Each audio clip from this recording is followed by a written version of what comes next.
welcome back to the second half of this minor chord connection video. Obviously, in the first half, we did cover all the basic fundamental positions of the minor chords and where they might be found, and some of the things that you might play in those fundamental positions. In this half, we want to kind of branch off and go in a new direction and really make it easier, not harder. Finding the minor chord and playing the actual licks that might be found on that minor chord position is a little tough because it's hard to get maybe a good lick out of that D lever position like we talked about. And it does limit us if we only think the minor chord position and try to make something of that. And there's more to be played in music than just a fundamental position. That's what it kind of holds us back more than anything, is just thinking the position. What we want to learn to think is the basic fundamental scales of these chords, and what we're going to find out, as we found in the first half, is that there are fundamentally about 3 basic major chords in every key, and there are 3 basic minor chords in every key. What we find in the long run, if we studied a lot of music theory, and this is going to make it the easy way, we're going to go right straight to the point here, is that all the chords, like the 3 majors and the 3 minors, in any key, really share one thing in common, and that's the fundamental root scale. For instance, if we're playing in the key of G, we have other minor chords, like in the key of G, we have E minor, and we have A minor, and we have B minor in the key of G. But all of those minor chords do have relative positions that we can go to, but they have one scale that we can play against them, and that's the G major scale, because that's the key they're in. That's the root of all of those things. And they are part of the scale. Those chords become part of the scale. So instead of thinking a fundamental position of where the minor chord might be, let's just think, what key are we in, and learn to play. It's a mental game more than it is a physical thing that's hard to overcome. It's hard to realize that when they go to A minor, we don't really want to think of A minor in the key of G, which is the 2 minor. We want to think of basically just the G scale, and it's hard to kind of overcome that, to think, my goodness, the band's going to an A minor. You mean I can just play a G scale? And the answer is that's true. That's what we're talking about. Let's look at it on the board, though, and kind of explain what all this looks like on your guitar, and it might be a little easier to understand. Back here on the board, basically, this is a G scale. Maybe it's a little different than one you've ever seen. We're talking about being on the 10th fret, and I haven't taken in all of the positions. This is just a little narrow view of it. But if you play on the 10th fret with both pedals down, everybody realizes that's where G is. But if you play the 5th string with or without the A pedal in there, and that's why I had that A in there with a parenthesis, that means that both of those notes are in the G scale. If you have the B pedal in or out on the 6th string on 10, both of those notes become a G scale note. And you can come down to the 7th string, and you could come back to the 8th fret and play any of these strings, like the 6th, 7th, and the 8th strings. They're all become part of G scale. And then there's a couple of little oddball ones that make it really nice. This is more of a speed scale than anything. These are not 2-note scales at all. These are just individual notes, because speed playing against minors is a fun thing to do. And you need it once in a while anyway, the single note things. So all of these notes become G scale. We're not actually going to use them as G scale right off. We're going to use them as A minor just to prove a point. Here's one thing nice to know, though. That note right there, the 5th string, without the A pedal, is really an A note. And this note down here on 7 is really an A note. So if you want to play this thing as an A minor scale, you can do that as an A minor scale. If you want to play it as a G scale, you can play it as a G scale. We're going to go up to track number 4 on the audio track. And this one is in the key of G, but it spends most of its time in A minor. I planned it this way so we'd have something to really practice the minor scales. For the time being, and to prove this point, we're going to go up there, and it starts right off in G. And let's look back down here at the bottom, kind of take a look at what happens actually in the chord progression. It starts off with G, and it has like 2 measures of G, like 8 beats here. So let's just play a G chord, maybe on 10 with the pedals down. And then look, it goes to A minor 4 beats, A minor 4 beats. And then it does another 4 beats of A minor and another 4, but this is sort of a little A minor progression that we're going to use later. But for right now, we'll play it just as A minor to show you how nice this works. It comes back to a quick 4 beats of G, and then a real quick A minor to a D, like a split measure, 2 beats of that and 2 beats of that. What we're saying is we want to play to this is look at all the A minors here that we can play with, and we can play this scale. So when it's playing G, we'll play just a G chord, or we could play this, but let's kind of keep it simple first. And the minute it breaks to the A minor, don't go to the A minor position at all that you know, like maybe 8 with the A pedal or whatever. Forget about that one. Let's think the real music theory here. Let's go to this scale up here, and maybe just use that first note without the A pedal. Fact is, on page 1 of your book there, you'll see that that's what this whole little thing in here is. It's a little progression down. That's what page 1, the top line is, a progression down through all this so that you have to play all the relative notes there. In fact, let's go right to your first page in your book and right to the guitar. I'll show you what I'm talking about. That first little group of notes is actually A minor scale. It is truly G scale, that's true, but it sounds like A minor because I'm starting with 10 without the A pedal. I've got the B pedal in, but I've only got that one.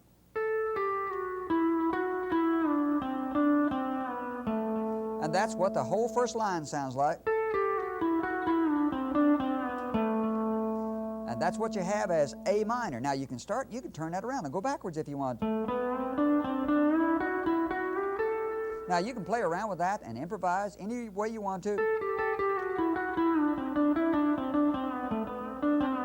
Turn it around, mix it up, make mistakes, whatever you want, but just use those notes. Now they can sound like G, or they can sound like A minor. Listen. Again, it depends on the band, doesn't it? It depends on the bass notes. This is track number 4, and this is exercise number 1. When it goes into G, let's just play G, and then when it goes to the A minor, let's just break and run with that little exercise. Here we go, track number 4. G chord first. Now A minor, play the lick. Again, because it's A minor. Back to G. Quick. G. Here comes that A minor. Backwards maybe.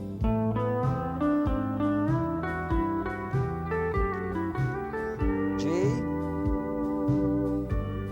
Start again from the top. G. Now the A minor scale.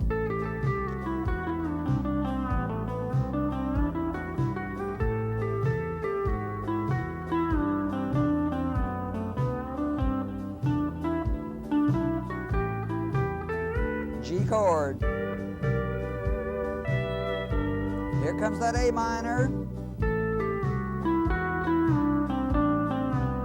Maybe backwards.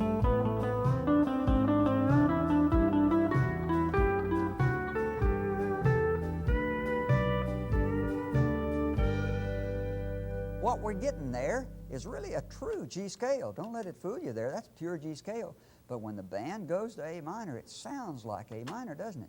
Now, we could go to A minor, maybe 8A, or A minor on 3, B, and C, but we're going to get the same notes. It just so happens that if we follow this little scale, we're going to get an easy pattern, and it's a lot easier to remember that we're just playing in G. Literally what we're saying then is that as the band progresses through the chords, if they're going from G to A minor, to us and mentally, it never changes chords. It starts in G and it stays in G.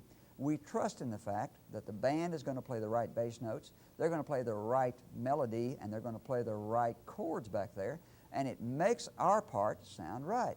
Now there's more to this than what we just played. There's another way to play that G scale, and I want to go back to the board for a minute, and we'll talk about that. That's what your second line is up there if you want to look at the second line on page 1. But we're talking about G scale down on the 3rd fret. Everybody thinks of G as being on the 3rd fret. We're talking about taking the outside note, the 1st string and the 2nd string and the 3rd and the 4th and the 5th string with the A pedal in or out will work. The 6th string with the B pedal in or out, all of those are right notes, down to the 7th string, the 8th, and then we back up to the 2nd fret and hit the 8th string, and then it kind of ends down there on the 9th string. And a lot of people don't think about those 2 notes right there being part of a G scale, but they are. Now, in reality, I put those back there like that because this is the most beautiful A minor scale you've ever seen. Now what we want to do is start up here with this top note because that's going to be the real A note, and you can use that if you really want to see how it sounds like A minor, and that's what we've done there on the bottom line there. That second line on page 1, exercise number 2, starts with A minor, and I've started with the first note. I didn't have to start up there, but a lot of people like to hear the A note first. That's not important. You can start with any note you want to. But for the sake of argument, I've started with it because some people like to hear the A note to hear the minor interval in there. The point is this: when they're playing the same little track, track 4, you can play any of these notes for G. Of course, let's go back and just play maybe G chord again. And then when it goes to the A minor, let's play these notes. And you can play right straight through what you see there on the second line there of the exercise number 2. Even though that's not a very good lick, you can make good licks out of it. Let's go back to the guitar for a minute. You'll see. The actual phrase sounds like this, starting with that outside note. I would start that with the A pedal down, by the way. Coming on and off that A pedal, the B pedal, but down to the 8th string, and back up that 1 fret. Now you can start at the bottom and go back up if you want to, just the reverse. And again, that sounds like A minor. Here's the A minor sound. That's 8A. Here's this scale. Now what you're going to find is that this scale down here sounds just like this one, except the one up on 10, or exercise number 1, doesn't have the range of the low note that ends down here. So we want to know both of them. So we can play this exercise, and we can play up maybe on 10 for a little bit, or we can go down to 3 and play that one. They're all the same note. Maybe make a nice little lick.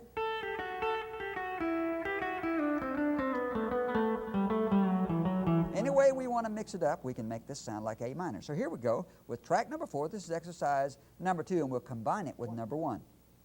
Starts with G. G chord. Now the A minor scale there on 3.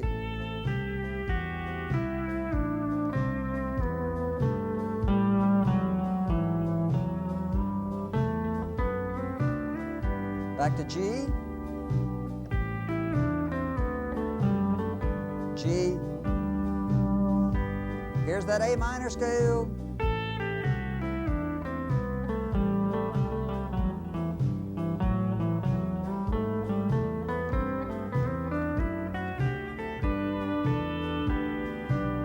Now let's switch up. Do number 1 again.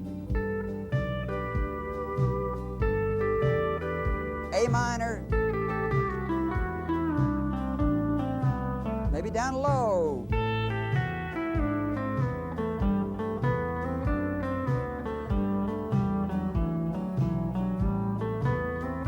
G chord. A minor.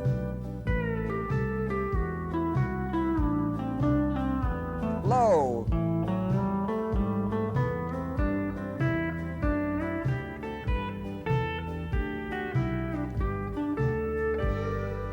So anyway you do this thing, you're going to end up with really the same exact root sound, and that's the scale of G.